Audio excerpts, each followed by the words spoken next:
स्वागत है आपका यूपीएससी क्लासेस में। मैं हूं हिमांशु पांडे और आज हम पढ़ते हैं अपनी क्लाइमेटोलॉजी की सीरीज का लेक्चर 7, जिसमें हम पढ़ेंगे heat budget and lapse rates. तो शुरू करते हैं। तो मैंने अपने लैटिट्यूड और लॉन्गिट्यूड के लेक्चर में भी आप लोगों को पहले से बताया हुआ है कि regions within the equator and 40 degree north and south latitudes they are called energy surplus region. यानी इस रीजन में जहां पे सन की एनर्जी डायरेक्ट फॉल होती है वहां पे हमारा एनर्जी सरप्लस रीजन बनता है। वहां पे हमारा एनर्जी सरप्लस रीजन बनता है क्योंकि सन का जो इंसोलेशन है वो सीधा फॉल हो रहा है। और बियॉन्ड दीज रीजन्स यानी कि जो ऊपर हाई लैटिट्यूड की ओर जब हम जाते हैं तो सन का जो इंसोलेशन है वो हमको कम रिसीव होता है because being slant at these latitudes. इसलिए हम बोल सकते हैं कि 40 डिग्री के ऊपर का जो जोन है उसको हम एनर्जी डेफिसिट रीजन बोल सकते हैं। So going by this logic the tropics should have been getting progressively hotter and the poles progressively cooler. मतलब कहने का कि अगर ऐसा केस है तो जो ऊपर के जोन्स हैं या पोलर रीजन है इसको और ठंडा होता जाना चाहिए था, और जो ट्रॉपिकल जोन है यानी इक्वेटर के 30 डिग्री साउथ और नॉर्थ में तो उसको और ज्यादा हॉटर प्रोग्रेसिवली होते रहना चाहिए था। लेकिन ऐसा केस नहीं है, क्योंकि अगर ऐसा होता तो जो हमारा अर्थ प्लेनेट है would have been inhospitable except for few regions. मतलब कहने का कि अगर पोलर रीजन या जो एनर्जी डेफिसिट रीजन है वो अगर कूलर होता जाए और जहां पे एनर्जी या सनलाइट डायरेक्टली फॉल हो रही है यानी कि ट्रॉपिकल रीजन और इक्वेटर पे, तो ये हॉटर होते रहेगा तो यहाँ जीवन या लाइफ की पॉसिबिलिटी बहुत ही कम हो जाएगी। Except few region which lie in mid latitude, कि जो मिड लैटिट्यूड में जो एरिया पड़ेंगे केवल वहीं पे फिर लाइफ सही से पॉसिबल हो पाती। But this is not the case as the atmosphere and the ocean transfer excess heat from tropics towards the pole and from pole towards the equator और ट्रॉपिकल रीजन। तो हम बोल सकते हैं कि जो एनर्जी सरप्लस रीजन है वो ओशन वाटर और एटमॉस्फेयर के माध्यम से उसकी जो सरप्लस हीट है वो पोल की तरफ, और पोल की जो एक्सेस कूलिंग एफिशिएंसी है या कूलिंग एटमॉस्फेयर है वो इक्वेटर की तरफ आ जाता है और मिक्सिंग होते रहती है, जिससे कि पूरे प्लेनेट पे यानी कि अर्थ प्लेनेट पे लाइफ पॉसिबल है। और ये मोस्ट ऑफ द हीट जो ट्रांसफर अगर होता है ये मिड लैटिट्यूड्स पे यानी कि 30 डिग्री से 50 डिग्री के बीच ये मिक्सिंग होती है। हम इस फिगर में भी देख सकते हैं कि जो हमारे जीरो से लेके यानी कि इक्वेटर से लेके 30 डिग्री लैटिट्यूड के आसपास का जो एरिया है वहां पे हम सरप्लस एनर्जी देखते हैं, यानी यहां से जो हीट ट्रांसफर होगा वो हायर लैटिट्यूड जैसे 60 डिग्री और 90 डिग्री तक वो हीट ट्रांसफर होगा, क्योंकि वो रीजन कैसे है, हीट डेफिसिट रीजन है। और सिमिलर चीज होगी साउदर्न ग्लोब में यानी कि 60 डिग्री साउथ और 90 डिग्री साउथ यानी कि हायर जो लैटिट्यूड पड़ेंगे वहां पे जो कि डेफिसिट में है एनर्जी के, वहां हीट ट्रांसफर हो जाएगी, यानी सरप्लस से हीट डेफिसिट रीजन की तरफ हीट ट्रांसफर होगी। अब जो आज का हमारा टॉपिक है हीट बजट। बजट का मतलब होता है कि कितना आया और कितना गया। तो हीट बजट में हम देखेंगे कि सन से हमें जो इंसुलेशन मिलता है उसमें कितनी एनर्जी अर्थ एब्जॉर्ब करती है, कितना एटमॉस्फेयर एब्जॉर्ब करता है और कितना एटमॉस्फेयर रिफ्लेक्ट करता है या अर्थ कितना एमिट कर देती है। तो इस सब के बारे में हम देखेंगे हीट बजट में। तो the earth receives a certain amount of insolation, short wave UV and visual part of electromagnetic spectrum. तो ये मैंने आपको पहले भी बताया है कि जो अर्थ रिसीव करती है वो short wave UV radiation receive करती है। जो सन से हमें रेडिएशन मिलता है अर्थ पे वो शॉर्ट वेव रेडिएशन होता है। तो बाकी जब हम साइंस पढ़ेंगे तो इलेक्ट्रोमैग्नेटिक स्पेक्ट्रम के बारे में भी देखेंगे। And gives back heat into space by terrestrial radiation. ये मैं आपको कई बार बता चुका हूं कि जो अर्थ इस शॉर्ट वेव रेडिएशन को रिसीव करने के बाद जो एमिट करती है वो लॉन्ग वेव रेडिएशन होता है। और अर्थ से या अर्थ के रिस्पेक्ट में हम कुछ भी चीज बोलते हैं तो उसको हम टेरेस्ट्रियल बोलते हैं, यानी कि टेरेस्ट्रियल रेडिएशन या long wave terrestrial radiation earth emit करती है। Through this give and take और the heat budget the earth maintains constant temperature. तो इसी गिव एंड टेक यानी कि जो लिया उसके बाद जो दिया, इसके माध्यम से हमारे प्लेनेट पे या अर्थ एक कांस्टेंट टेम्परेचर मेंटेन करती है। आगे मैंने इस हीट बजट को समझाने के लिए कुछ एनिमेशन क्रिएट किया है जिसको मैं आपको बताता हूं। ये सन से हमको इंसुलेशन मिला अर्थ पे और अर्थ के द्वारा 51 यूनिट एब्जॉर्ब कर लिया गया, यानी 51 units absorb by earth surface, यानी टोटल हमको 100 इंसुलेशन मिलेगा, उसमें से अर्थ ने 51 यूनिट एब्जॉर्ब कर लिया। तो सबसे पहले हम इस 51 यूनिट का देखते हैं क्या होता है। इसके बाद अर्थ ने वापस एमिट कर दिया कितना, 17 रेडिएटेड टू स्पेस, यानी अर्थ के द्वारा इस 51 में जो हीट एमिट कर दी गई वो है 17 यूनिट, यानी 17 यूनिट वापस स्पेस में एमिट कर दी। अब बाकी बचा 34, उसको एब्जॉर्ब कर लिया एटमॉस्फेयर ने। एटमॉस्फेयर का स्ट्रक्चर वगैरह और जो भी लेयर्स हैं हम अपने पिछले लेक्चर में देख चुके हैं, मैं उसकी लिंक आई बटन में दे दूंगा। तो 51 यूनिट्स में 17 रेडिएट हो गया वापस स्पेस में और 34 एब्जॉर्ब कर लिया गया एटमॉस्फेयर ने। तो ये 51 खत्म हो गया। इसके बाद जो सन का बाकी बचा इंसुलेशन है यानी कि 49 यूनिट्स, तो उसमें हम देखते हैं कि 14 यूनिट्स एब्जॉर्ब्ड बाय एटमॉस्फेयर, यानी अब 49 में 14 यूनिट्स जो बचा, यानी 49 जो कि रिमेनिंग इंसुलेशन है सन का, उसमें से 14 यूनिट एब्जॉर्ब कर लिया गया एटमॉस्फेयर ने। तो अभी सन के द्वारा जो इंसुलेशन बाकी बचा है वो है 35। आगे बढ़ते हैं। इसके बाद जो एटमॉस्फेयर ने रिफ्लेक्ट कर दिया वो है 6 यूनिट। फिर reflected by the clouds 27 units. इसके बाद जो अल्बीडो के कारण जो रिफ्लेक्ट हो जाता है वो है 2 यूनिट। अल्बीडो के बारे में आपको काफी डिटेल में बता चुका हूं अपने पिछले लेक्चर में, तो अगर आपने वो लेक्चर नहीं देखे हैं तो आपको क्लाइमेटोलॉजी करके एक प्लेलिस्ट मिल जाएगी, प्लेलिस्ट में जाके आप पिछले सारे वीडियो देख सकते हैं। तो यहां पे हम देखते हैं कि 6 + 27 + 2 ये वापस रिफ्लेक्ट हो गया। ये कितना हुआ, यानी कि 35 यूनिट्स। तो हम बोल सकते हैं कि these 35 units lost even before reaching the earth surface. ये 35 यूनिट तो अर्थ के सरफेस पे पहुंचा ही नहीं और वापस रिफ्लेक्ट हो गया। 6 यूनिट एटमॉस्फेयर से, 27 यूनिट क्लाउड द्वारा और 2 यूनिट ड्यू टू अल्बीडो।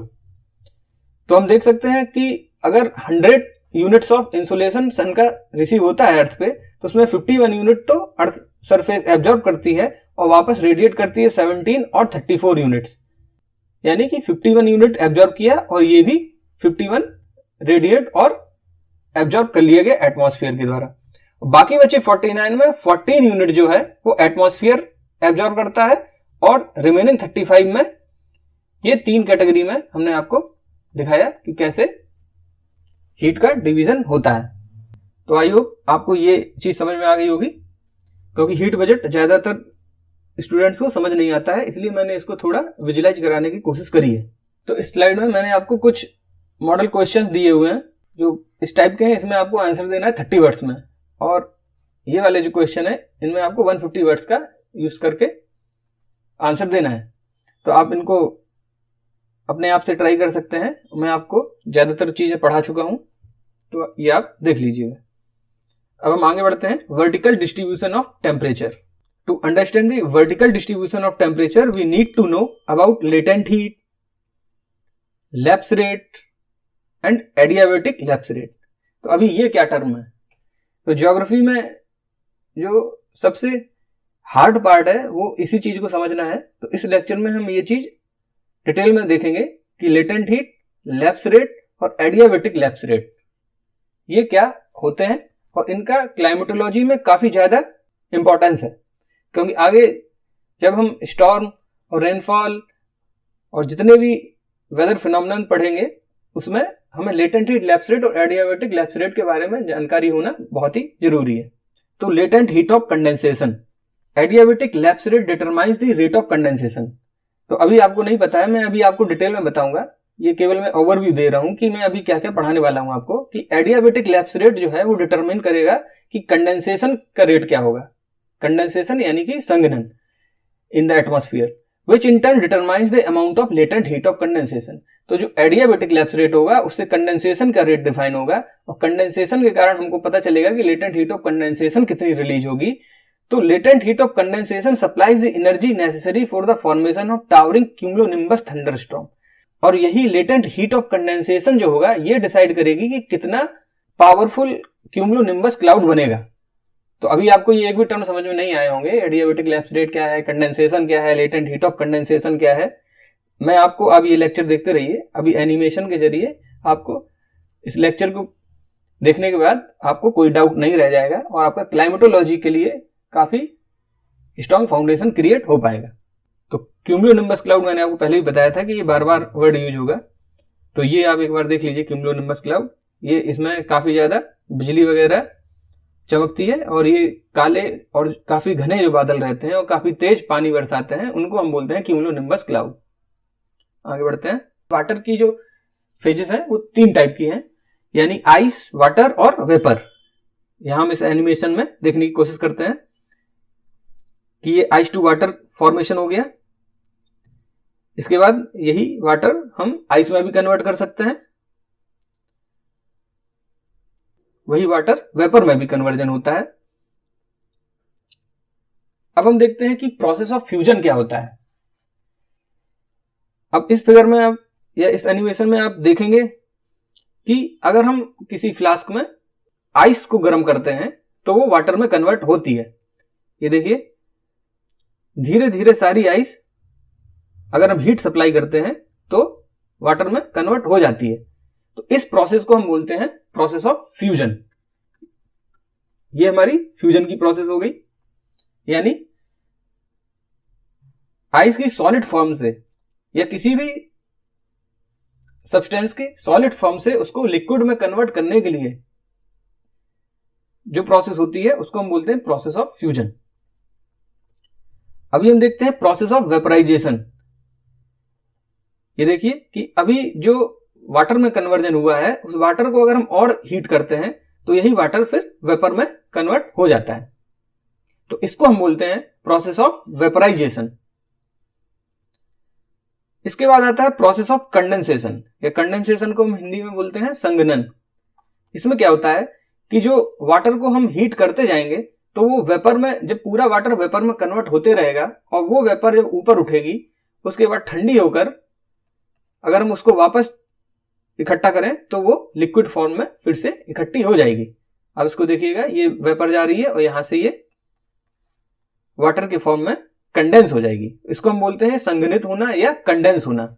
आगे मैं जब भी बोलूंगा कि कंडेंसेशन, इसका मतलब आपको समझना है कि हीटेड वेपर जो ऊपर गई है वो ठंडी होके जब वापस वाटर में कन्वर्ट होगी तो उसको हम बोलेंगे प्रोसेस ऑफ कंडेंसेशन। इसके बाद हम देखते हैं मेल्टिंग पॉइंट।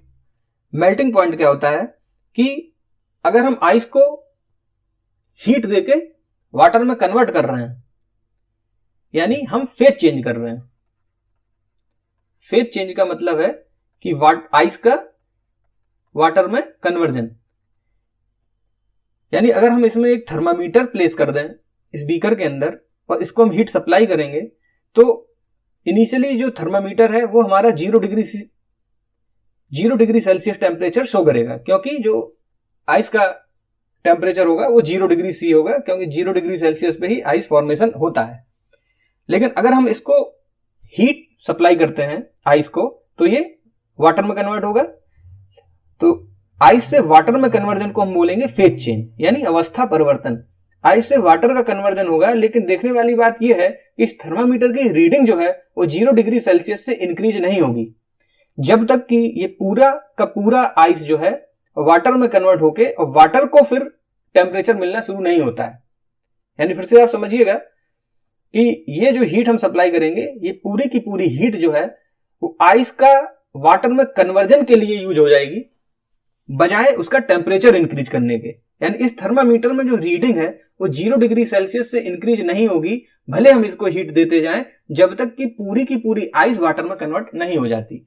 इस एनिमेशन में आप देखिएगा ये आइस हमारी मेल्ट हो रही है, लेकिन यहाँ पे जो टेम्परेचर है थर्मामीटर का वो इंक्रीज नहीं हो रहा है जब तक कि पूरी की पूरी आइस वाटर में कन्वर्ट नहीं हो जाती। देखिए ये थर्मामीटर की रीडिंग इंक्रीज नहीं हो रही है। तो आपको ये बात समझ में आ गई होगी। तो इस टेम्परेचर को हम बोलते हैं, जिसपे ये आइस मेल्ट हो रही है, उसको हम बोलते हैं मेल्टिंग पॉइंट। और यहां पे एक बात आपको और समझनी है कि जितनी हीट हमने इस आइस को दी, किसके लिए? फ्यूजन की प्रोसेस को कंप्लीट करने के लिए। मैंने आपको बताया प्रोसेस ऑफ फ्यूजन क्या है, आइस को वाटर में कन्वर्ट करना। तो इस प्रोसेस ऑफ फ्यूजन को पूरा करने के लिए हमने जितनी हीट सप्लाई कर दी आइस को, उसको हम बोलते हैं लेटेंट हीट ऑफ फ्यूजन। तो यहां पे आपका एक पॉइंट क्लियर होता है कि लेटेंट हीट क्या होती है। अभी हमने फ्यूजन की प्रोसेस पूरा करने के लिए, यानी कि आइस से वाटर में कन्वर्जन के लिए वो हीट सप्लाई करी है, इसलिए हम इसको बोलते हैं लेटेंट हीट ऑफ फ्यूजन। आपने हिंदी में पढ़ा होगा इसमें गुप्त ऊष्मा। तो कोई फर्क नहीं पड़ता कि आपने हिंदी में पढ़ा है, अभी मैं आपको इंग्लिश में पढ़ा रहा हूं, तो आपको यही याद रख लेना है कि जितनी हीट आपने दी आइस को वाटर में कन्वर्ट करने के लिए, यानी उसकी फेज चेंज करने के लिए, तो ये हीट जो है वो उसका टेम्परेचर नहीं बढ़ा रही है। आपने देखा कि टेम्परेचर तब तक 0 डिग्री सेल्सियस ही रहेगा, भले हम हीट दे दें, जब तक कि पूरी की पूरी आइस फेज चेंज करके वाटर में कन्वर्ट नहीं हो जाती। तो इस दी गई ऊष्मा को, जो कि आइस के मॉलिक्यूल्स को वाटर में कन्वर्ट करने के लिए यूज हुई, उसको हम बोलते हैं लेटेंट हीट ऑफ फ्यूजन। इस पॉइंट पे मैं इतना जोर इसलिए दे रहा हूं क्योंकि आगे मैं दोबारा से जब इसको नहीं समझाऊंगा तो आपके दिमाग में ये बात अच्छे से घर कर जानी चाहिए कि लेटेंट हीट क्या होती है या लेटेंट हीट ऑफ फ्यूजन क्या होता है। और आगे भी अभी मैं आपको बताता हूं। तो आगे बढ़ते हैं। अभी आता है बॉइलिंग पॉइंट, यानी आप फिर से वही डायग्राम है, अब फिर से देखिएगा कि हम इसको हीट दे रहे हैं, लेकिन अभी हमारे पास कोई आइस नहीं बची है बीकर में, यानी कि अब ये वाटर जो है वो गर्म होना शुरू होगा और गर्म होते होते इसका टेम्परेचर बढ़ते रहेगा। आप इस तरफ थर्मामीटर में देखेंगे कि ये टेम्परेचर इंक्रीज होना शुरू होगा। इंक्रीज होना क्यों शुरू होगा? क्योंकि अब फेज चेंज नहीं होगा, क्योंकि अब वाटर गर्म होना शुरू हो जाएगा। और जब वाटर गर्म होगा तो ये 0 डिग्री सेल्सियस तक, 0 डिग्री सेल्सियस से कहां तक जाएगा? 100 डिग्री सेल्सियस तक गर्म होगा, क्योंकि 100 डिग्री सेल्सियस पे क्या होगा? ये वेपर में कन्वर्ट होने लगेगा। और जब वाटर वेपर में कन्वर्ट होने लगेगा तो फिर से हम बोलेंगे कि फेज चेंज हो रहा है। फेज चेंज यानी कि अवस्था परिवर्तन। इसका क्या मतलब हुआ कि अब जो है वाटर, जो कि ऑलरेडी फेज चेंज होके आया था आइस से, अब जो वाटर है वो वेपर में कन्वर्ट होगा। कब? जब इसका टेम्परेचर 100 डिग्री सेल्सियस तक बढ़ जाएगा। यानी जब सेम फेज में रहेगा वाटर तो टेम्परेचर इंक्रीज होगा, और थर्मामीटर में टेम्परेचर इंक्रीमेंट आपको शो करेगा। कब तक होगा? 100 डिग्री सेल्सियस तक। लेकिन 100 डिग्री सेल्सियस के बाद क्या होगा? जो कि वाटर का बॉइलिंग पॉइंट है, उसके बाद वाटर वेपर में कन्वर्ट होने लगेगा और फिर से फेज चेंज होगी। और फेज चेंज की प्रोसेस को हमने अभी पिछले एनिमेशन में देखा है, इसको हम बोलते हैं वेपराइजेशन। यानी प्रोसेस ऑफ वेपराइजेशन जो अकर होगा, वहां पे हम देखेंगे कि टेम्परेचर फिर 100 डिग्री सेल्सियस से ऊपर नहीं जाएगा। जब भी फेज चेंज होगा तब टेम्परेचर इंक्रीज नहीं होगा, क्योंकि जो जितनी भी हीट सप्लाई हम करेंगे सब्सटेंस में, या इस केस में वाटर है, तो जितनी भी हीट सप्लाई हम करेंगे वो सारी की सारी हीट फेज चेंज में चली जाएगी, फेज चेंज करने में चली जाएगी, ना कि टेम्परेचर इंक्रीज करने में। तो आप इस एनिमेशन में देखिएगा, ये देखिए टेम्परेचर बढ़ता जा रहा है और यहां से वेपर निकलेगी। ये देखिए वेपर जा रही है और ये टेम्परेचर हमारा जो है वो 100 डिग्री सेल्सियस पे जाके रुक गया, लेकिन वेपर अब भी निकल रही है। तो ये वेपर बाद में यहां जाएगी और कंडेंसेशन होगा, जो कि मैंने आपको बताया, और यहां पे ठंडा होके वाटर इकट्ठा हो जाएगा। तो आई होप आपको ये बात समझ में आ गई होगी, और अगर आपको ये बात समझ में नहीं आई है तो आप मेरा एक्सप्लेनेशन दोबारा देख सकते हैं। चलिए आगे बढ़ते हैं। तो अब हम समझते हैं कि लेटेंट हीट ऑफ वेपराइजेशन क्या है। तो पिछले एनिमेशन में हम लोगों ने देखा कि लेटेंट हीट ऑफ फ्यूजन क्या है, कि जब हम आइस को हीट सप्लाई कर रहे थे तो फेज चेंज करने में, यानी कि आइस से वाटर को कन्वर्ट होने में जो हीट की नेसेसिटी थी उसको हम बोल रहे थे लेटेंट हीट ऑफ फ्यूजन, क्योंकि फ्यूजन की प्रोसेस थी और फेज चेंज हो रहा था। तो उसमें जो हीट हमको यूज हो रही थी, जो कि टेम्परेचर बढ़ाने में यूज नहीं हो रही थी, जबकि फेज चेंज करने में यूज हो रही थी, तो उसको हम बोल रहे थे लेटेंट हीट ऑफ फ्यूजन। अभी इस केस में क्या है कि वेपराइजेशन के प्रोसेस में फिर से फेज चेंज हो रहा है और अब की बार हम वाटर से वेपर में जा रहे हैं, तो इस एनर्जी को हम बोलेंगे लेटेंट हीट ऑफ वेपराइजेशन।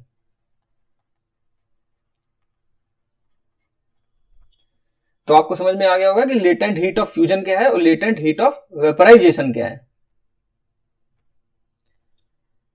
अभी इसके बाद ये वेपर जो है वो कंडेंस होगी। तो अगर वाटर वेपर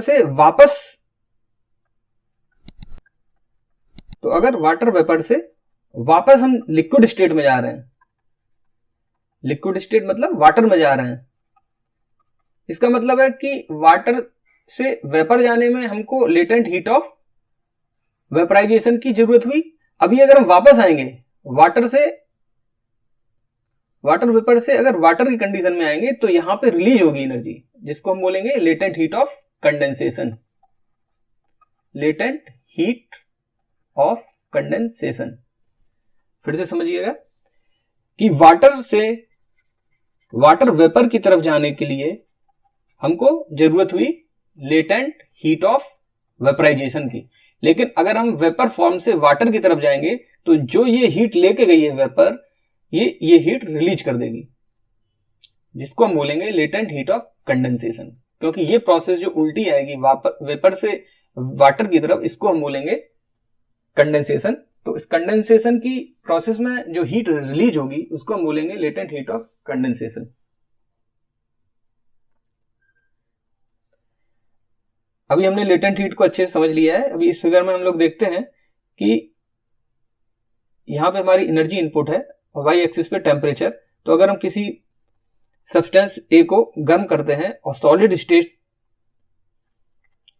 स्टेट में गर्म करते हैं तो उसका टेम्परेचर ए से बी तक बढ़ता जाएगा। वाई एक्सिस पे टेम्परेचर है तो ए से बी तक टेम्परेचर इंक्रीज होगा अगर हम उसको एनर्जी या हीट सप्लाई कर रहे हैं। इसके बाद बी स्टेज से लेके सी स्टेज तक फेज चेंज होगा। फेज चेंज का मतलब है कि मेल्ट होगा, सॉलिड से लिक्विड में जाएगा। उस समय आप देखेंगे तो टेम्परेचर कांस्टेंट है और एनर्जी हम सप्लाई कर रहे हैं। लेकिन सी के बाद लिक्विड स्टेट में हम हीट सप्लाई करेंगे, यानी कि अभी फेज चेंज पोजीशन नहीं है, तो सी से डी जाने में टेम्परेचर फिर से इंक्रीज होगा और डी से ई जाने में जब लिक्विड से हम वेपर पोजीशन में पहुंचेंगे, इसका मतलब फेज चेंज कर रहे हैं, तो टेम्परेचर फिर से इंक्रीज होना बंद हो जाएगा और पूरी की पूरी एनर्जी जो है वो फेज चेंज में चली जाएगी। और इसके बाद फिर जब गैस पोजीशन में हम एनर्जी और सप्लाई करेंगे तो टेम्परेचर फिर से इंक्रीज करने लगेगा। यानी कि latent heat is the amount of energy absorbed और रिलीज्ड। मैंने आपको बताया लेटेंट हीट ऑफ वेपराइजेशन या latent heat of condensation. Condensation क्या हो गया, वो रिलीज एनर्जी हो गई। तो latent heat is the amount of energy absorbed or released by a substance during a change in its physical state, यानी phase change that occurs without changing its temperature. Next point है when water vapor in atmosphere condenses into raindrops। तो जब water vapour यानी कि gases form है और जो condense होगी वाटर वेपर में, वो कंडेंस होगी रेन ड्रॉप्स में, तो हम बोलेंगे कि latent heat of condensation is released. Water evaporates from the ocean surface by absorbing latent heat of vaporisation. तो ऐसे ही ओशन के सरफेस से जो वेपराइजेशन होगा, यानी वाटर का वेपराइजेशन होगा, गैसेस फॉर्म कन्वर्जन होगा, तो कैसे होगा, तो उसको चाहिए रहेगी कितनी energy, latent heat of vaporisation. I hope आपको ये बात समझ में आ गई। आगे बढ़ते हैं। अभी हम एक फिगर और देख लेते हैं। ये यानी ए सॉलिड है, बी से यहां पे लिक्विड में कन्वर्जन हुआ, इसके बाद लिक्विड फेज में, इसके बाद डी से फिर से लिक्विड से गैस में कन्वर्जन हुआ, इसके बाद ई गैस। ये आपको कई फेजेस दिखाए गए हैं यहाँ पे, आप इस फिगर में भी सेम चीज देख सकते हैं। अभी कुछ पॉइंट्स और देख लेते हैं। तो जो ग्राफ हमने ऊपर देखा, तो we can observe that there is no change in temperature in the system during change of state और phase change. Then where did the heat supplied go. तो ये पूरी की पूरी हीट जो है वो फेज चेंज करने में चली जाती है। ये सारे वही पॉइंट हैं जो मैं आपको ऑलरेडी समझा चुका हूं। ये पीडीएफ की लिंक मैं डिस्क्रिप्शन में दे दूंगा, आप वहां से पढ़ दीजिएगा।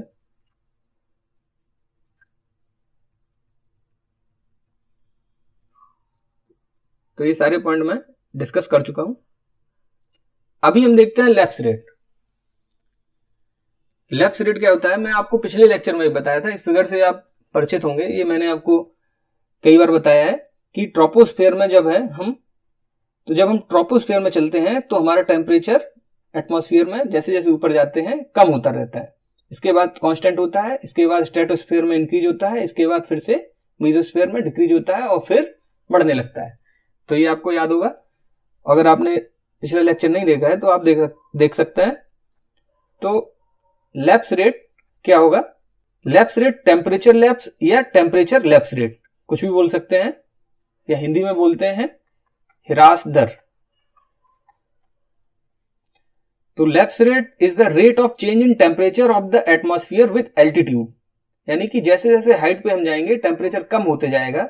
जो मैंने आपको बताया था कि 6 से 6.5 डिग्री सेल्सियस पर किलोमीटर के हिसाब से कम होता है, यानी कि 1 डिग्री सेल्सियस होगा 153 से 165 मीटर की हाइट पे ऊपर जाने में। तो हमें याद है कि 1 किलोमीटर में 6 से 6.5 डिग्री सेल्सियस टेम्परेचर कम होता है जैसे जैसे हम ऊपर जाते हैं, यानी कि हाइट में जाते हैं, ट्रोपोस्फेयर के अंदर रहते हैं तो टेम्परेचर कम होता है। The lapse rate is considered positive when the temperature decreases with elevation. तो पॉजिटिव लैप्स रेट हम कब बोलेंगे कि जब हम ऊपर की तरफ जा रहे हैं तो टेम्परेचर में जो कमी आ रही है, यानी कि 6 से 6.5 डिग्री सेल्सियस के बीच 1 किलोमीटर ऊपर जाने में, तो अगर कमी आ रही है तो हम बोलेंगे पॉजिटिव लैप्स रेट। और अगर यही जैसे कि हम स्ट्रेटोस्फेयर में जाते हैं तो टेम्परेचर इंक्रीज होने लगता है तो इसको हम बोलेंगे नेगेटिव लैप्स रेट। तो ये बात आपको याद होगी और मैं फिर से बता दिया। अभी हम देख रहे हैं कि अगर हम वर्टिकली ऊपर जाते हैं तो डिस्ट्रीब्यूशन कैसे होगा टेम्परेचर का, इसमें लेटेंट हीट, लैप्स रेट और एडियाबेटिक लैप्स रेट। तो अभी हम लेटेंट हीट पढ़ चुके हैं, ये आपको अच्छे से क्लियर हो गया होगा। इसके बाद हम लैप्स रेट भी देख चुके हैं। अभी हम देखेंगे एडियाबेटिक लैप्स रेट क्या होता है। एडियाबेटिक प्रोसेस को अगर आपने साइंस स्टूडेंट रहे होंगे तो आपने पढ़ा होगा, इसको बोलते हैं रुद्धोष्म प्रक्रम। तो अभी आपको उतना डिटेल में जाने की जरूरत नहीं है कि आपको साइंस का रिवीजन करना पड़े, थर्मोडायनामिक्स पढ़नी पड़े, लेकिन जितनी जरूरत है मैं आपको यही बता दूंगा कि एडियाबेटिक लैप्स रेट क्या होता है। तो अभी हम देखते हैं एडियाबेटिक लैप्स रेट, या इसको हम शॉर्ट में लिखेंगे ALR। इतना बड़ा नाम हम बार बार नहीं लिखेंगे, तो हम ALR भी लिख के काम चलाएंगे। तो thermodynamic process in which there is no exchange of heat from the system to its surrounding, ऐसा प्रोसेस जिसमें सराउंडिंग्स यानी बाहर का जो एनवायरनमेंट है उससे हीट का ना तो लेना ना देना, यानी कोई गिव एंड टेक नहीं होता है, कोई इंटरेक्शन नहीं होता है हीट का, तब उस प्रोसेस को हम एडियाबेटिक प्रोसेस बोलते हैं। यानी कि केवल प्रेशर इंक्रीज और डिक्रीज करके, वॉल्यूम में इंक्रीज डिक्रीज करके हम टेम्परेचर को मेंटेन करते हैं, बढ़ाते हैं, घटाते हैं। तो ऐसी प्रोसेस को हम एडियाबेटिक प्रोसेस कहते हैं। एक आइसोथर्मल प्रोसेस होती है, एक एडियाबेटिक प्रोसेस होती है। आइसोथर्मल प्रोसेस में क्या होता है कि सराउंडिंग के साथ हीट का गिव एंड टेक होता है। क्यू हीट हम बाहर ले सकते हैं या क्यू हीट अंदर दे सकते हैं, इससे यहाँ का टेम्परेचर बढ़ जाएगा या घट जाएगा। इसको हम बोलते हैं आइसोथर्मल प्रोसेस। अभी हमें आइसोथर्मल प्रोसेस का ज्योग्राफी में कोई यूज नहीं है। तो अभी हम एडियाबेटिक प्रोसेस देखेंगे, उसमें क्या है कि हम वॉल्यूम को, आप इस फिगर में देख सकते हैं, ये पिस्टन सिलेंडर फिगर दिया हुआ है। अगर हम पिस्टन को नीचे करेंगे, अगर पिस्टन नीचे जाएगा तो इसमें अगर कोई गैस भरी हुई है तो उसके वॉल्यूम में कॉन्ट्रैक्शन होगा। यहां पे आप देख सकते हैं पिस्टन नीचे आने पे वॉल्यूम में कॉन्ट्रैक्शन हुआ, इससे क्या होगा, टेम्परेचर इंक्रीज हो जाएगा। यानी हमने बाहर से ना तो कोई हीट दी ना अंदर से कोई हीट बाहर गई, केवल प्रेशर इंक्रीज करके वॉल्यूम में हमने जो कमी करी या कॉन्ट्रैक्शन किया, इससे टेम्परेचर इंक्रीज हो गया। तो यानी change in temperature with pressure, pressure की हेल्प से हमने टेम्परेचर में चेंज किया। इसको हम गैस लॉ भी बोलते हैं। अभी हम गैस लॉ पढ़ने की जरूरत नहीं है। तो प्रेशर और टेम्परेचर का जो, यानी प्रेशर बढ़ाने पे जो टेम्परेचर बढ़ रहा है, यानी हम बोल सकते हैं pressure directly proportional to temperature. यानी कि आपने पढ़ा होगा PV इक्वल टू nRT। तो अगर नहीं भी याद आ रहा है कोई बात नहीं, ऐसे आप वैसे भी ऑब्जर्व कर सकते हैं कि अगर हम प्रेशर बढ़ाएंगे तो वॉल्यूम कम होगा, तो टेम्परेचर इंक्रीज हो जाएगा। अभी हम एक दो एग्जाम्पल और देखेंगे। तो मैं फिर से बोलता हूं कि the thermodynamic process in which there is no exchange of heat from the system to its surrounding neither during expansion nor during compression। चाहे कंप्रेशन कर लो चाहे एक्सपेंशन कर लो, ये भी तो हो सकता था कि एक पिस्टन था इस पोजीशन में और हम इसका वॉल्यूम इंक्रीज कर देते, सडनली पिस्टन ऊपर कर देते, तो क्या होता है, टेम्परेचर डिक्रीज हो जाता है। तो या तो हम एक्सपेंशन कर रहे हैं या कंप्रेशन कर रहे हैं, लेकिन हीट का सराउंडिंग के साथ कोई इंटरेक्शन नहीं है, तो इसको हम बोलते हैं एडियाबेटिक प्रोसेस।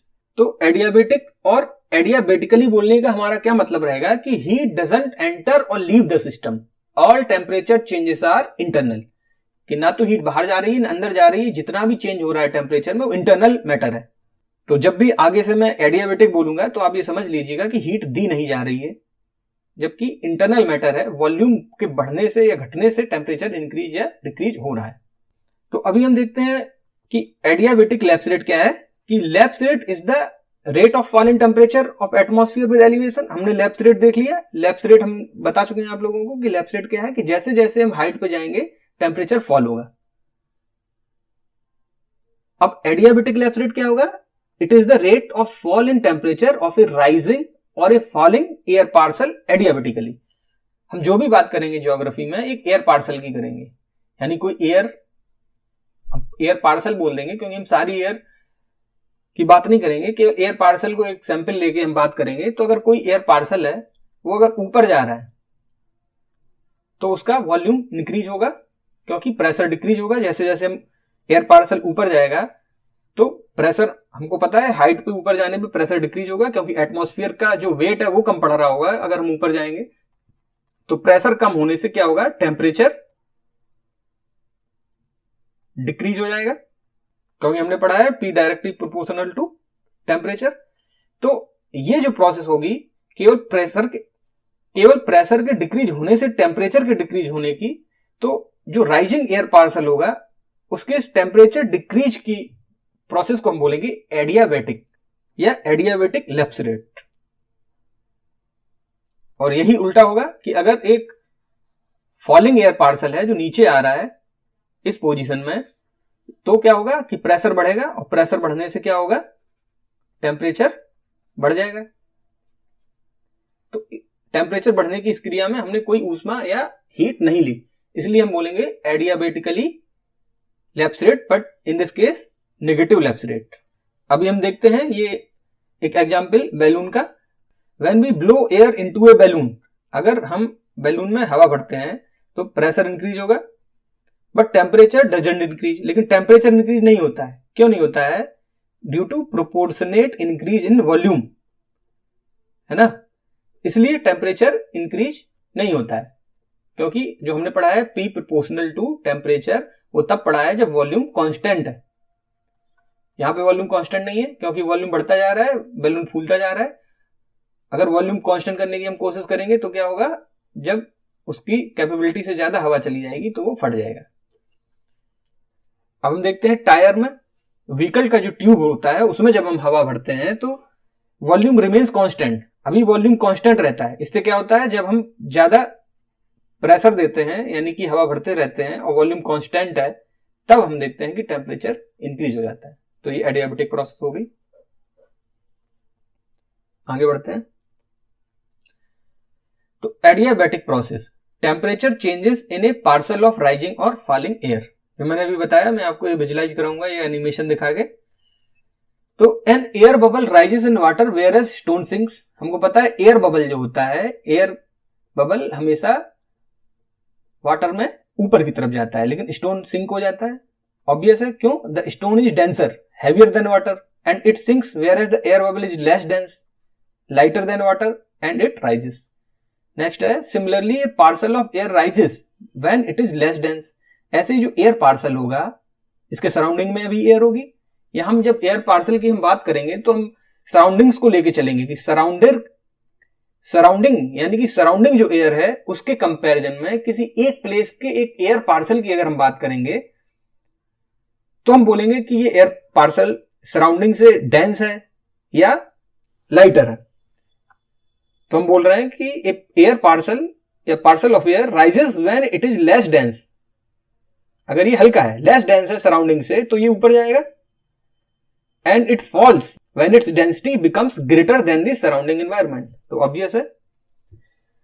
अगला है कि when an air parcel is subjected to differential heating compare to the surrounding air, यानी जो सराउंडिंग एयर है उसके कंपैरिजन में इस एयर पार्सल में डिफरेंशियल हीटिंग मिले, यानी जितना सराउंडिंग में हीट मिल रही है उससे ज्यादा अगर इसको हीट मिल जाए तो क्या होगा, तो ये लाइटर हो जाएगा, लेस डेंस हो जाएगा। इसको हीट मिलेगी तो ये लेस डेंस हो जाएगा। या अगर हीट ले लेंगे इससे तो क्या होगा, या इसको कूलिंग दे देंगे तो ये भारी हो जाएगा और ये नीचे चला आएगा। आई होप आपको ये बात समझ में आ गई। अब हम देखते हैं, ये हमारा सन है, ये एक एयर पार्सल को हम कंसीडर करते हैं। ये मैंने जो 2 लाइन खींची है, इसका मतलब है कि हम इस एरिया में, इस प्लेस में बात कर रहे हैं एयर की। उसमें हमने एक एयर पार्सल को एज ए सैंपल लिया हुआ है और यहां पे हमारी क्या है, सराउंडिंग एयर है। तो इस एयर पार्सल को इस सन से हीट मिली अर्थ में, अर्थ से हीट डिसिपेट हुई और ये हमारा जो ये एयर पार्सल है इसको हीट मिली। हीट मिलने से क्या हुआ, इसका टेम्परेचर इंक्रीज हुआ, इसका वॉल्यूम इंक्रीज हुआ। वॉल्यूम इंक्रीज होने से क्या हुआ, ये लेस डेंस होकर ऊपर उठा। तो अभी ये प्रोसेस जो हुई ये कैसी हुई, non adiabatic process. Non adiabatic क्यों, मैंने आपको बताया कि एडियाबेटिक प्रोसेस वो प्रोसेस है जिसमें हम क्यू एनर्जी या कोई भी हीट सराउंडिंग से न लेते हैं न देते हैं। लेकिन अभी हमको क्या हुआ कि हीट हमने दी है, इसलिए ये एक एडियाबेटिक प्रोसेस नहीं है, ये नॉन एडियाबेटिक प्रोसेस थी। लेकिन अब हम आगे बढ़ते हैं। अभी क्या हुआ कि ये जो एयर पार्सल है, ये चूंकि इसका वॉल्यूम बढ़ गया है और ये सराउंडिंग एयर से लाइट हो गया है, यानी लेस डेंस हो गया है, इसलिए ये ऊपर उठ रहा है। यानी कि हाइट में ऊपर जाने से क्या होगा, हाइट बढ़ने से इसका प्रेशर कम होते रहेगा, क्योंकि जैसे जैसे हाइट पे जाएंगे प्रेशर कम होगा। उससे क्या होगा, इसका वॉल्यूम बढ़ेगा, उससे क्या होगा, इसका टेम्परेचर कम होगा।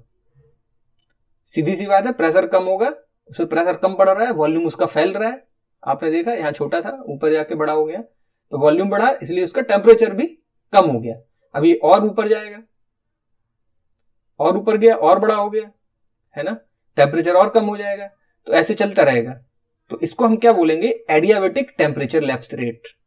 क्यों, क्योंकि अभी हम कोई हीट बाहर से या सराउंडिंग से नहीं ले रहे हैं, ये एडियाबेटिकली ऊपर जा रहा है, क्योंकि प्रेशर डिक्रीज हो रहा है इसलिए वॉल्यूम इंक्रीज हो रहा है और टेम्परेचर कम होते जा रहा है।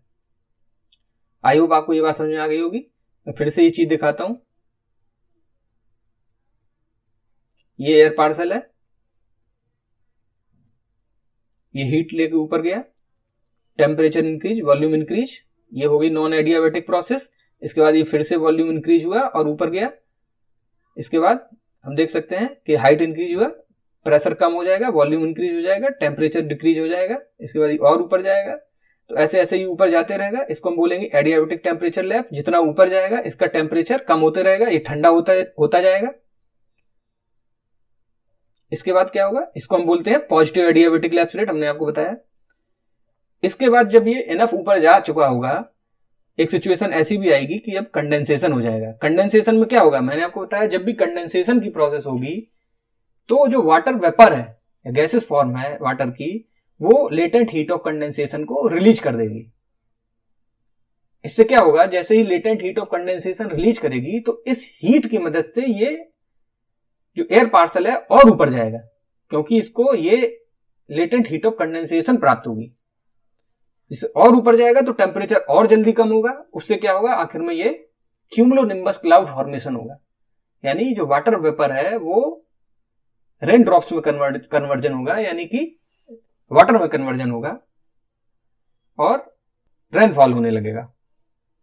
तो अगला स्टेप क्या होगा, रेनफॉल। तो आई होप आपको ये समझ में आ गया। तो ये इतना बताने के लिए मैंने आपको इस लेक्चर में तब से लेटेंट हीट, एडियाबेटिक और ये सब कुछ बता रहा था। तो आई होप आपने समझ लिया होगा। ये पर्टिकुलर टॉपिक डिफिकल्ट है और यहां पे बच्चों को समझ में नहीं आता है, और आपको अच्छे लेक्चर भी नहीं अवेलेबल होंगे जो आपको समझा पाए एडियाबेटिक लैप्स रेट और लेटेंट हीट। और अगर आपको ये समझ में नहीं आता है तो क्लाइमेटोलॉजी में आपको फिर आगे रटना रह जाता है, आपको समझ नहीं पाते हैं। और अगर आपको ये समझ में आ गया है तो आपको पूरा ज्योग्राफी में इससे ज्यादा समझने का कुछ नहीं है, बाकी पूरा ज्योग्राफी आपको बिल्कुल हलवा लगेगा। चलिए आगे बढ़ते हैं। ए पार्सल ऑफ फॉलिंग एयर, अभी उसका उल्टा होगा जब कोई एयर पार्सल नीचे जाएगा, यानी कि अभी क्या होगा, when an air parcel is in upper level it gets cooled. अभी हम उसी एयर पार्सल की बात कर लेते हैं जो पहले देखा हमने कि उसकी लेटेंट हीट ऑफ कंडेंसेशन निकल चुकी है, अब वो कूल होना शुरू हो गया है due to lower temperature because of lapse rate. Its volume falls, अभी वॉल्यूम उसका कम होगा क्योंकि टेम्परेचर फॉल हो रहा है, डेंसिटी इंक्रीज हो जाएगी, भारी हो जाएगा, नीचे आएगा आपकी बार, और जैसे जैसे नीचे आता जाएगा। This also happens when an air parcel is in contact with cooler surface, किसी कूल सरफेस से अगर मिल गया तब भी ठंडा होगा, और धीरे धीरे नीचे आके when air parcel is falling the atmospheric pressure acting on it will increase, तो एटमॉस्फेरिक प्रेशर है वो भी बढ़ते जाएगा, यानी एयर पार्सल अभी नीचे आना शुरू हुआ, छोटा होगा क्योंकि नीचे आ रहा है, उससे क्या है प्रेशर इंक्रीज हो रहा है, प्रेशर इंक्रीज होने से क्या होगा उसका वॉल्यूम डिक्रीज हो जाएगा, वॉल्यूम डिक्रीज होगा यानी कि टेम्परेचर इंक्रीज हो जाएगा। तो air parcel is falling the atmospheric pressure acting on it will increase and its internal temperature will increase adiabatically क्योंकि हमने कोई हीट आदान प्रदान नहीं किया है। This is negative adiabatic lapse rate as the temperature is rising. आगे बढ़ते हैं तो हम देखते हैं लैप्स रेट क्या होता है, यानी change in temperature with height. ये हम आपको बता चुके हैं, रिवीजन के लिए बता रहे हैं। एडियाबेटिक लैप्स रेट क्या होगा, change in temperature of rising parcel of air without either losing heat to the external environment और gaining heat from the external environment. यानी एडियाबेटिक लैप्स रेट क्या है, लैप्स रेट ही है लेकिन विदाउट टेकिंग और giving energy to the surrounding. आगे देखते हैं राइजिंग पार्सल ऑफ एयर क्या है, यानी ऑन एसेंट यानी ऊपर जाने पे the air expands as pressure decrease, है ना, प्रेशर डिक्रीज होता है इसलिए एयर का वॉल्यूम बढ़ जाता है। This expansion reduces the temperature, इससे टेम्परेचर रिड्यूस हो जाता है and aids condensation of water vapour, और वाटर वेपर का कंडेंसेशन हो जाता है, इसमें क्या होता है लेटेंट हीट ऑफ कंडेंसेशन निकल जाती है। आगे देखते हैं फॉलिंग पार्सल ऑफ एयर, इसका उल्टा हो जाएगा। फिर कैटाबेटिक विंड, नया वर्ड आया, कैटाबेटिक विंड क्या होती है, तो जो a hot dry wind that blows down a mountain slope, ये माउंटेन स्लोप है, यहां से कोई एयर पार्सल ऊपर चढ़ना शुरू हुआ, ऊपर जाते गया, यहां पे latent heat of condensation release हुई तो वो और ऊपर गया, यहां से उसने क्यूमुलोनिम्बस क्लाउड बना के पानी बरसा दिया। इसके बाद क्या हुआ, ये कूल हो गई एयर, कूल एयर क्या हो गई, ड्राई हो गई क्योंकि पूरी मॉइस्चर उसकी निकल गई। अभी वो ड्राई होके माउंटेन की दूसरी साइड पे जाना शुरू हो जाएगी।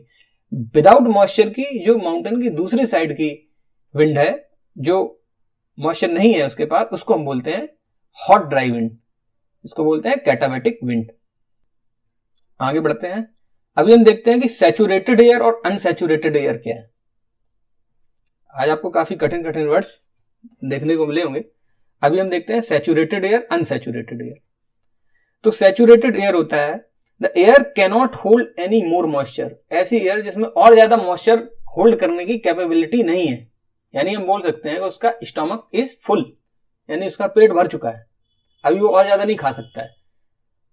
जैसे आपको खाने के लिए कुछ भी दिया जाता है, आप खाते रहते हैं, अभी एक कंडीशन ऐसी आएगी कि आप सैचुरेट हो जाएंगे। सैचुरेट बोलने का मतलब है संतृप्त, तृप्त हो गए, अभी कुछ भी खाने की इच्छा नहीं है, तो उसको हम बोलते हैं सैचुरेटेड एयर। तो एयर क्या खाती है, एयर खाती है मॉइस्चर, एयर का खाना है मॉइस्चर। हमारे आसपास जो भी एयर है उस एयर में कुछ ना कुछ मॉइस्चर हमेशा रहती है, कभी कम होती है, कभी ड्राई एयर हो जाती है, कभी मॉइस्ट एयर हो जाती है, हम बोलते हैं ह्यूमिड हो गया है एनवायरमेंट। अभी रिलेटिव ह्यूमिडिटी और एब्सोल्यूट ह्यूमिडिटी ये सब मैं आपको अगले लेक्चर्स में बताऊंगा।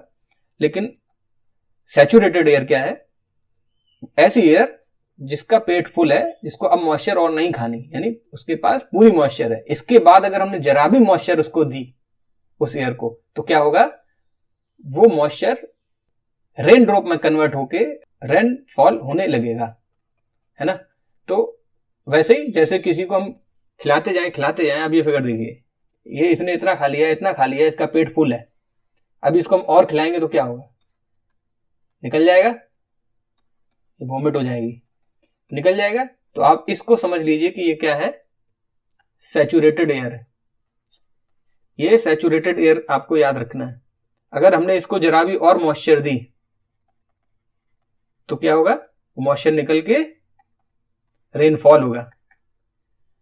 ये आपको समझ आ गया होगा। अभी अनसैचुरेटेड एयर की बात करें, यानी अभी इसका पेट खाली है, यानी आप इस फिगर को याद रखें, ये बेचारा कमजोर सा, इसका पेट खाली है, खाना मिलेगा तुरंत टूटेगा, यानी its stomach is not full, it can accommodate some more moisture, इसको और मॉइस्चर चाहिए, है ना। तो ये क्या होगी, अनसैचुरेटेड एयर। अभी हम देखते हैं dry adiabatic lapse rate, DALR। Dry adiabatic lapse rate क्या है, तो the dry adiabatic lapse rate, अभी हमने देखा है एडियाबेटिक लैप्स रेट, यानी जैसे जैसे हम हाइट पे जाते हैं तो टेम्परेचर में कमी आती है ना। अभी ड्राई एडियाबेटिक लैप्स रेट क्या है, it is the rate of fall in temperature with altitude for a parcel of dry और अनसैचुरेटेड एयर। अभी हमने देखा अनसैचुरेटेड एयर, या उसी को ड्राई एयर बोलते हैं, यानी ऐसी एयर जिसका पेट अभी खाली है, इसमें और मॉइस्चर अभी जा सकती है। तो ऐसी एयर यानी कि अनसैचुरेटेड एयर का ऊपर जाना और एडियाबेटिकली उसके टेम्परेचर में कमी आना, उसको हम बोलते हैं ड्राई एडियाबेटिक लैप्स रेट। केवल अनसैचुरेटेड एयर की बात हो रही है, बाकी वही एडियाबेटिक लैप्स रेट है। तो unsaturated air has less than 100% relative humidity. तो रिलेटिव ह्यूमिडिटी मैं आपको डिटेल में बताऊंगा आगे, लेकिन रिलेटिव ह्यूमिडिटी क्या होगी कि कोई ऐसी एयर अगर उसमें वो सैचुरेट है, उसमें और ज्यादा मॉइस्चर लेने की क्षमता नहीं है, तो हम बोलेंगे उसकी 100% RH या रिलेटिव ह्यूमिडिटी होगी। लेकिन अनसैचुरेटेड एयर है, इसका मतलब है उसमें अभी और मॉइस्चर आ सकती है, इसलिए 100% से तो कम ही रहेगी उसकी रिलेटिव ह्यूमिडिटी। तो ये आपने देखा कि ड्राई एडियाबेटिक लैप्स रेट क्या है। अभी आगे देखते हैं। तो when A rising air parcel has little moisture, यानी अनसैचुरेटेड एयर की बात कर रहे हैं, तो when A rising air parcel has little moisture, यानी बिलो नॉर्मल। एक नॉर्मल इंसान भी होता है, मैंने आपको एक मोटा इंसान दिखाया है, यानी कि वो क्या है, सैचुरेटेड। एक अनसैचुरेटेड दिखाया, वो काफी कमजोर है, जो कि ये है ना। एक नॉर्मल भी रहेगा। तो when A rising air parcel has little moisture, यानी बिलो नॉर्मल, नॉर्मल से कम है उसमें मॉइस्चर, तो क्या होगा, कंडेंसेशन लो होगा। तो सीधी सी बात है, उसके पास मॉइस्चर कम है, अभी इसके पास मॉइस्चर है नहीं, ये तो खाएगा ना, निकालेगा क्या, इसका मतलब है कि कंडेंसेशन लो होगा। इससे क्या होगा कि जब कंडेंसेशन लो होगा, तो मैंने आपको बताया कंडेंसेशन की प्रोसेस में क्या होता है, latent heat of condensation release होती है। अभी लेटेंट हीट ऑफ कंडेंसेशन का रिलीज भी कम होगा। अभी लेटेंट हीट ऑफ कंडेंसेशन जब कम रिलीज होगी, तो जो फॉल इन टेम्परेचर है वो हाइट के साथ ज्यादा होगा, क्योंकि जो release latent heat of condensation, उससे टेम्परेचर और बढ़ता है, क्योंकि हीट मिली एयर पार्सल को, वो और ऊपर जाएगा। लेकिन अभी ये लेटेंट हीट ऑफ कंडेंसेशन ही जब कम आएगी, तो टेम्परेचर और ज्यादा जल्दी से गिरेगा। इसके बाद क्या होगा, the dry adiabatic lapse rate. तो ये हमारा fall in temperature with height ज्यादा होगा। और ड्राई एडियाबेटिक लैप्स रेट क्या है, 9.8 डिग्री सेल्सियस पर किलोमीटर। हमने पढ़ा है कि जो नॉर्मल एडियाबेटिक लैप्स रेट होता है 1 किलोमीटर पे हमने 6 से 6.5 डिग्री सेल्सियस पढ़ा है। लेकिन यही अगर ड्राई एडियाबेटिक लैप्स रेट बोले हम, यानी ड्राई एयर का अगर एडियाबेटिक लैप्स रेट बोले, तो ये ज्यादा है। वही मैं आपको यहाँ बताया हूँ कि जो फॉल है टेम्परेचर में हाइट के साथ ज्यादा होगा, क्योंकि उसको एनर्जी ही नहीं मिल रही है, जो कि लेटेंट हीट ऑफ कंडेंसेशन है, क्योंकि उसके बाद दम ही नहीं है, उसने कुछ खाया ही नहीं है, मॉइस्चर ही नहीं है, तो निकालेगा कैसे लेटेंट हीट ऑफ कंडेंसेशन। यही अगर हम बात कर दें ऐसी एयर की जो कि सैचुरेटेड हो एयर, यानी अभी हमने बात करी ड्राई एयर की, तो हम बोल रहे हैं ड्राई एडियाबेटिक लैप्स रेट। अगर हम सैचुरेटेड एयर की बात करते हैं, तो हम इसको ये भी बोल सकते हैं कि वेट एडियाबेटिक लैप्स रेट, है ना। एक नॉर्मल हो गया एडियाबेटिक लैप्स रेट, है ना, एक ड्राई हो गया जिसके पास दम नहीं है, ये वाला, और इसका सारा कुछ उल्टा हो जाएगा कैसे में, वेट एडियाबेटिक लैप्स रेट, जो कि हम आगे देखते हैं। अच्छा, यहां पे हम एक बात और देखते हैं कि अगर ड्राई एडियाबेटिक लैप्स रेट है, यानी इसके पास मॉइस्चर ही नहीं है, खाया ही नहीं है कुछ, तो बरसाएगा क्या, है ना। तो ये स्टेबल कंडीशन हो गई। Because it has less moisture. Stable condition का मतलब क्या होगा कि रेनफॉल ना होने की संभावना, तो स्टेबल कंडीशन रहेगी यानी रेनफॉल होने की कोई संभावना नहीं रहेगी। आगे बढ़ते हैं, अब देखते हैं वेट एडियाबेटिक लैप्स रेट। अभी तक हमने देखा ड्राई एडियाबेटिक लैप्स रेट, अब देखते हैं वेट एडियाबेटिक लैप्स रेट। तो air parcel that is saturated, जिसका स्टमक फुल है ना, saturated air parcel with water vapour rises, जब ये राइज करेगा तो अभी जो हमने पिछला कंडीशन देखा उसका सारा उल्टा करते जाएंगे, तो कंडेंसेशन ज्यादा होगा क्योंकि मॉइस्चर के पास ज्यादा है, लेटेंट हीट ऑफ कंडेंसेशन ज्यादा निकलेगी। इससे क्या होगा, जो फॉल है टेम्परेचर में वो स्लोअर होगा क्योंकि उसको हीट सप्लाई होती जा रही है, लेटेंट हीट ऑफ कंडेंसेशन मिलता जा रहा है। इससे क्या होगा, the moist adiabatic lapse rate या wet adiabatic lapse rate considerably because the amount of water vapour in the air is highly variable. तो ये जो मॉइस्ट एडियाबेटिक लैप्स रेट है ये वेरी करता है, ऐसा नहीं है कि हम बोलेंगे कि इतना फिक्स है। वैसे तो 4 डिग्री सेल्सियस पर किलोमीटर रहता है, जैसे हमने एडियाबेटिक लैप्स रेट की बात करी तो हमने बोली 6 से 6.5 डिग्री सेल्सियस पर किलोमीटर फॉल। अगर ड्राई एडियाबेटिक लैप्स रेट का हमने बोला तो हमने क्या बोला, 9.5 डिग्री सेल्सियस के आसपास। लेकिन अभी अगर हम बात बोलेंगे वेट एडियाबेटिक लैप्स रेट की या मॉइस्ट एडियाबेटिक लैप्स रेट की, तो ये वेरी करता रहता है। तो अभी क्या है, 4 डिग्री सी पर किलोमीटर एवरेज हम मान सकते हैं कि ऑन एन एवरेज इतना रहता है। क्योंकि ये कम क्यों है, जैसे जैसे ऊपर जाएंगे टेम्परेचर में कमी आएगी, लेकिन उतनी नहीं आएगी कि जितनी नॉर्मल कंडीशन में या ड्राई कंडीशन में जितनी कमी आती है, क्योंकि इसके पास मॉइस्चर है, ये latent heat of condensation release करेगा और उससे इसको हीट मिलती रहेगी, इसलिए जो टेम्परेचर में कमी है उस रेट से नहीं आएगी। फिर क्या है, wet adiabatic lapse rate is mainly associated with unstable condition. ये अनस्टेबल कंडीशन के बारे में बताता है, यानी कि रेनफॉल होने की पूरी संभावना है। संभावना क्या है, रेनफॉल होगी क्योंकि अनस्टेबल कंडीशन हो गई है। क्योंकि जितना लेटेंट हीट ऑफ कंडेंसेशन मिलता जाएगा एयर पार्सल को, तो और ऊपर जाएगा और ऊपर जाएगा और जल्दी ठंडा होके फिर रेनफॉल करना ही है। आगे बढ़ते हैं, as an air parcel rises and cools, it may eventually lose its moisture through condensation. जैसे जैसे एयर पार्सल राइज होगा, कूल होगा, it may eventually lose its moisture through condensation, its lapse rate then increases and approaches the dry adiabatic value. तो जैसे ही rainfall होगा है ना, condensation हो जाएगा, उसके बाद यही फिर ड्राई एडियाबेटिक वैल्यू की तरफ जाने लगेगा। तो अब सिग्निफिकेंस क्या है वेदर फॉरकास्टिंग में इसकी, तो ये आप लोग पढ़ लीजिएगा कि हम वेदर फॉरकास्ट करने में the difference between the normal lapse rate in the atmosphere and the dry and moist adiabatic lapse rate determine the vertical stability of the atmosphere. तो ये डिफरेंस है ड्राई और मॉइस्ट एडियाबेटिक लैप्स रेट का, इससे determine होता है कि vertical stability क्या है। स्टेबिलिटी का मतलब है पानी बरसने का, रेनफॉल होने का क्या कंडीशन है। अगर ड्राई एडियाबेटिक लैप्स रेट है और मॉइस्ट एडियाबेटिक लैप्स रेट है, इन दोनों का हम कंपेयर कराएंगे तो उससे हमें ये पता चल जाएगा। आगे हम देखते हैं, तो weather condition at different adiabatic lapse rate. तो अभी एडियाबेटिक लैप्स रेट है या इन्वायरमेंटल एलआर बोलते हैं, तो 1 डिग्री सेल्सियस फॉर एवरी 165, यानी वही जो हमने आपको बताया है 6.5 डिग्री सेल्सियस 1 किलोमीटर पे, तो इसको हम बोलते हैं एडियाबेटिक लैप्स रेट। और wet adiabatic lapse rate 4 degree Celsius का फॉल होगा 1 किलोमीटर पे, तो इसको हम बोलते हैं वेट एडियाबेटिक लैप्स रेट, जो कि इनस्टेबिलिटी बताता है। और ड्राई एडियाबेटिक लैप्स रेट जो कि 10 डिग्री सेल्सियस, ये क्या बताता है, स्टेबिलिटी, यानी रेनफॉल की कंडीशन नहीं है। अभी हम फिर से अपना वही फिगर देखते हैं। अब की बार हमने एक नॉर्मल इंसान को भी बीच में लाए हैं, जो कि क्या बताएगा, एडियाबेटिक लैप्स रेट। ये क्या बताएगा, इसके पास मॉइस्चर ही नहीं है, खाने को नहीं है इसके पास, यानी कि अनसैचुरेटेड एयर है, तो ये बताता है एब्सोल्यूट स्टेबिलिटी, यानी नो रेनफॉल, स्टेबल कंडीशन है। ये क्या बताएगा, एडियाबेटिक लैप्स रेट, यानी नॉर्मल कंडीशन, यानी कंडीशनल स्टेबिलिटी, है ना, पानी नहीं भी बरसा सकता है और पानी बरसा भी सकता है, यानी रेनफॉल होने या न होने की दोनों की सिचुएशन में ये आ सकता है ना, क्योंकि ये एडियाबेटिक लैप्स रेट है, ये कंडीशनल स्टेबिलिटी है। और ये क्या है, वेट एडियाबेटिक लैप्स रेट, यानी एब्सोल्यूट इनस्टेबिलिटी, यानी ये तो अब इसका पेट फटेगा क्योंकि इसने काफी मॉइस्चर ले लिए, तो ये एब्सोल्यूट इनस्टेबिलिटी की कंडीशन बताएगा।